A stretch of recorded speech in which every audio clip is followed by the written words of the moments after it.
Бәріне сәлем, сіздермен қысқаша кино. Бүгін біз 2021 жылғы криминалдық комедия Круэлла фильмін қысқаша айтып беретін боламын. Оқиға туғаннан басталады. 1964 жылы дүниеге ерекше ақ-қара шашы бар сәби келеді. Эстелла шығармашыл, бірақ өткір қыңыр қыз болып өседі. Сондықтан Кетриннің анасы жоқ. Оны Круэлла деп атайды. Бұл ағылшын тіліндегі Круэл, яғни зұлым немесе қатыгез деген сөзден шыққан. Бастауыш мектепте өзін қалай ұстау керектігін білетін қыз директордың кабинетінде сабаққа қарағанда көбірек уақыт өткізеді. Дегенмен оны қорлаушылардан басқа достары да бар. Тәтті қыз Анита мен табылған көңілді күшік Бати. Бірақ әдеттегі өмірден директордың шыдамы таусылып, Кетрин ыңғайсыз қызын мектептен алып кетуге мәжбүр болған кезде аяқталады. Қарапайым заттарын жинап болған соң, анасы мен қызы Лондонға барады. Ал бірінші дәрежелі дизайнердің бейімділігімен қайда оқуға болатынын қарап, бірақ алдымен Кетрин досымен керемет Хелман Холл үйінде кездесу керек.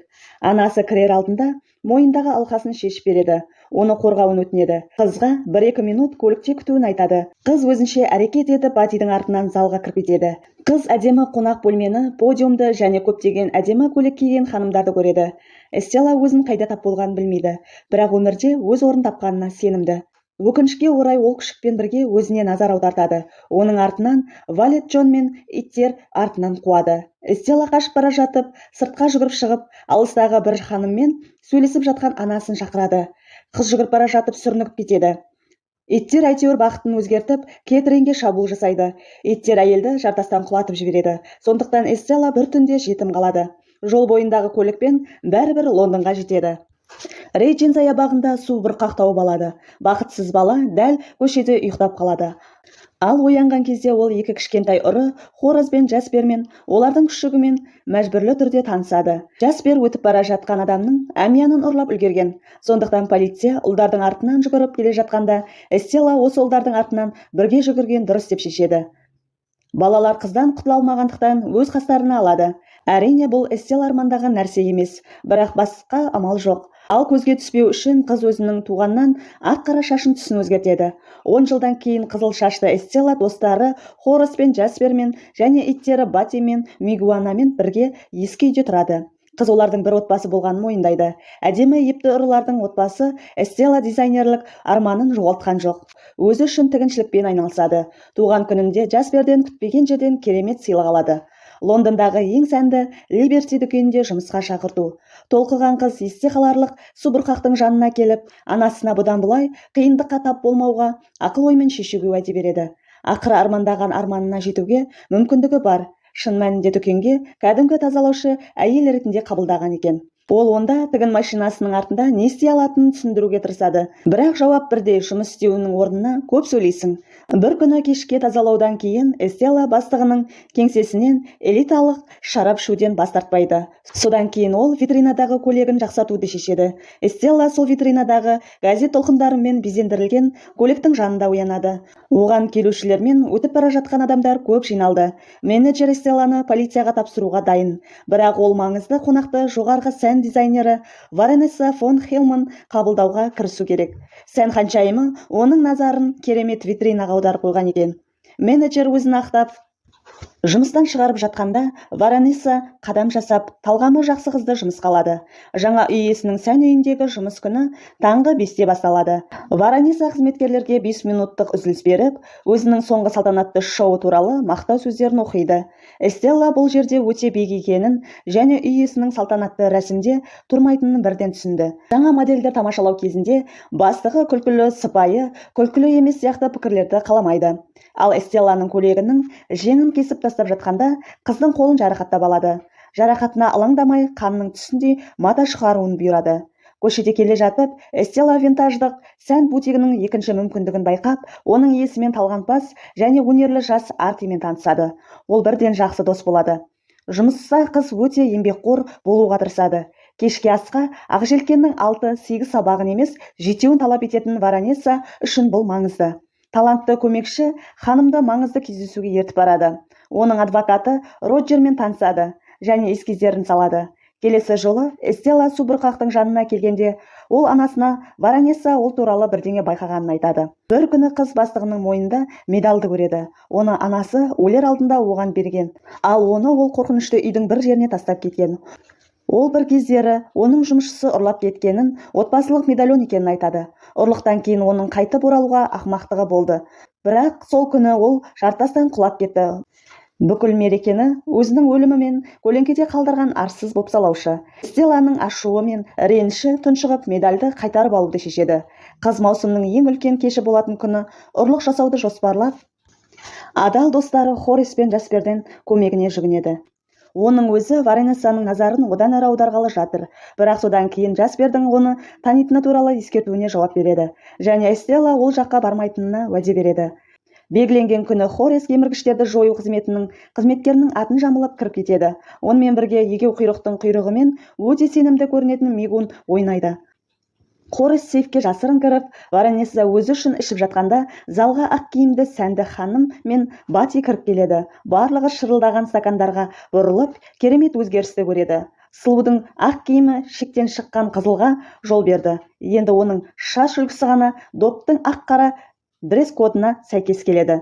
Қызыққан Варанесса 65-ші жылғы өзінің жеке коллекциясының көйлек киіп жүргенін көріп, қыз Круэлла деп аталады. Және өз кезегінде Варанесса медалінің ашылуын жасайды. Даяршы Жаспер көмекке келеді. Ол егеу құйрықтармен бірге тамақ беріп, дүрбелең тудырады.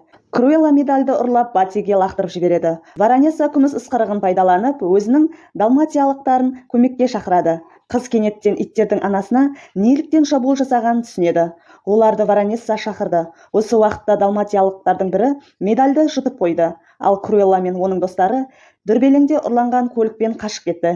Стелла анасының өлімі кездейсоқ емес екенін мойындау керек. Және бұл оқиғада нағыз өлтіруші бар. Ол қайғы қасіреттің классикалық кезеңдерінен өтеді. Бірақ соңғысына жетпей, өзінің кек алу кезеңінде тұрып қалады. Ол Варанессаны барлық нәрседен, бизнестен, мәртебеден, ықпалдан айырады. Осы сәттен бастап, Хорис пен Жаспер тек Круэлламен айналысу керек. Олар оның ақымақтығына қарамастан көмектескісі келеді. Ең алдымен олар оның бұйрығын орындап, Варанессаның 3 далматиялығын ұрлап кетеді. Ақыр соңында медальон олардың біреуінде Круэлланың өзі сән журналында зайырлы шолушы болып жұмыс істейтін мектептегі көптен бергі досы Анитаға барады. Ол досына өзінің жеке сән үйін ашқысы келетінін және оның міндеті ол туралы барлығына айту керегін айтады. Сонымен қатар ол Артиді жұмысқа алады. Ол киімді тігуді түсінеді және өзінің ескі үйінде нағыз ателье ұйымдастырады. Варанесса кештің бұзылуына алаңдап жатқанда, Стелла ештеңе болмағандай жұмысқа баруды жалғастырады. Ательеде көктемгі топтама маусымның шарықтау шегі туралы ой қорғау жүріп жатыр.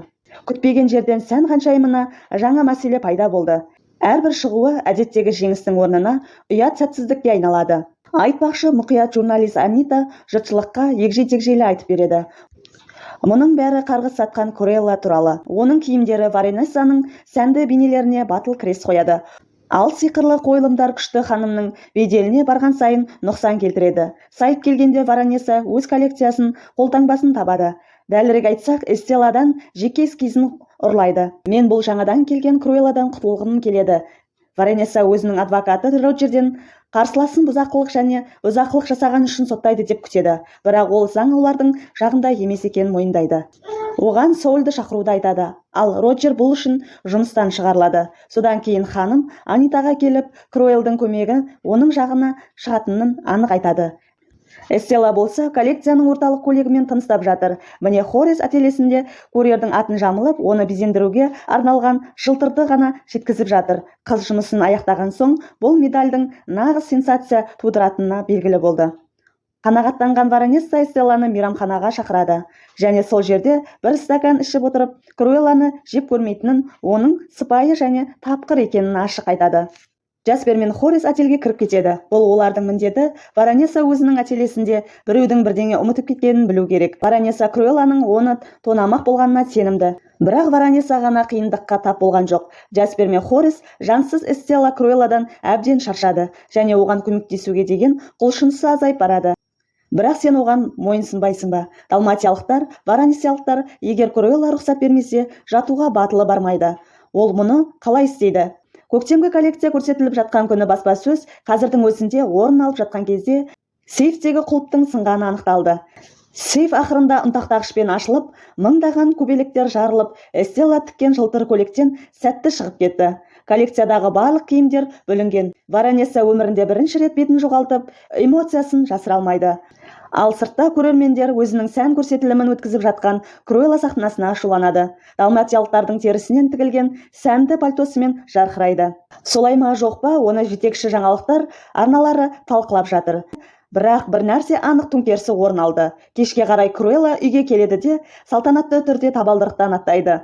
Патшайым қайтыс болды, патшайым аман болсын деп кіргенде оның қуанышымен кім бөліседі? Хорис пен Жаспердің байлаулы тұрғанын көріп, Варанессаның басқаруымен Круэлла өртке өртеніп кетеді. Ал оның көмекшілері кісі өлтірген үшін түрмеге түседі деп айтып, үйге бензин құйылып, онымен байланысты Круэлла отқа жағылады. Оның қайтыс болғаны туралы хабар газеттердің бірінші беттеріне шығады. Айтпақшы, ерте жаңалық өткені Круэлла жайлы пәтерде есін жиды. Ал оның қасында оттан алып шыққан Валет Варанесса Джон тұр. Ер адам қызға қалаған медалін беріп, оның құпиясын ашады. Оның ішінде кішкентай кілт жасырылған. Ол туу туралы куәлігі сақталған қорапты ашады. Круэлланы оқып, оның Варанесса туған қызы екенін біледі. Вороннан айырмашылығы, оның әйелі балаға қамқорлық жасағысы келмеді және Джонға сәбиден құтылу туралы бұйрық берді. Бірақ ол қыздың өмірін сақтап қалды және оның тәрбиесін Кэтриннің ең мейірімді қызметшісіне берді. Ворон баласы қайтыс болғаннан кейін ұзақ өмір сүрмеді, бірақ оның нағыз мұрагері Варанесса емес, туған қызы болды. Қайта тірілген Круэлла Рейджин саябағындағы су бұрқаққа барады. Онда ол ешқашан Кэтрин көргісі келетін даңқты Эстелла болған мойындайды. Ол Круэлла өте тапқыр қылмыскер және аздап ақылсыз. Ал Варанесса бұл кезде көңіл көншітпейтін хабар алады. Круэлланың денесі табылмады. Хорис пен Jaspер темір тордың ар жағында отырып қайғырады. Олар Эстелланы есіне алады. Бірақ оның досы қазірдің өзінде осында полиция бөлімшесін бұзу ол үшін қарапайым нәрсе және Мигуана мен достарының қашып кетуіне көмектеседі. Оларды қалуға, көндіруге және кек алуға көмектесу әлде қайда қиын. Бірақ Круэлла Варанесса оның нағыз анасы екенін және оны жалғыз қалдырмайтынын айтқан кезде де онымен күреседі. Ал Варанесса Хелманның саяжайында Холли керемет қайырымдылық кешін дайындап жатыр. Дәл осы жерде Круэлла кек алуды жоспарлап отыр. Бір күн бұрын ол Хористің ұрланған көлігі Пантера Дебілге немесе Дебілге таңдалғанын естиді. Өйткені жігіт қателесіп, оны оқып атын жазып алады. Толық қаруланған Варанесса қонақтарды қарсы алуға дайын. Күзетшілер міндетті түрде пайда болатын Круэлланы күтіп қатып қалды. Міне жек көретін ақ қара шаш тек қате тез шығады. Бұл басқа ханым, бірақ оның орнында тағы біреу пайда болады. Барлық қонақтар таңдау ретінде Круэлланы еске алу үшін ақ қара шашты және қара көлік киіп келді. Оның өзі де әрине Варанессаның ысқырығын байқатпай ұрлайды. Эстелланың кейпіне еніп қыз анасы қайтыс болған жартастың жанында тұрып иттерді шақырады. Варанесса сыртқа шығып қызымен кездеседі. Ханым мұндай қазынаны қолынан босатқанына өкініп қызын отбасына алмақшы болады. Эстелла өзін құшақтауға рұқсат береді. Бірақ айлакер Варанесса оны жартастан итеріп жібереді. Ханымның өкінішіне орай барлық қонақтар оның артына жиналып, білезіктердің орнына кісен киюге мәжбүр болды. Эстелла анасынан не күтетінін білді және ұшып кетті. Ол топқа қайта оралды. Бірақ қазірдің өзінде Круэлла кейпінде, айтпақшы, Эстелла өсиетін қайта жазып үлгерді. Кейінірек Круэлла Эстелланы жерлеп, медальонын Эстелламен бірге көмеді. Ол қазір Хелман Холлдың толық иесі, ол бұдан бұлай тозақ залы деп аталады. Өзіне адал Хорис пен Джон Jaspер бірге қызмет етеді.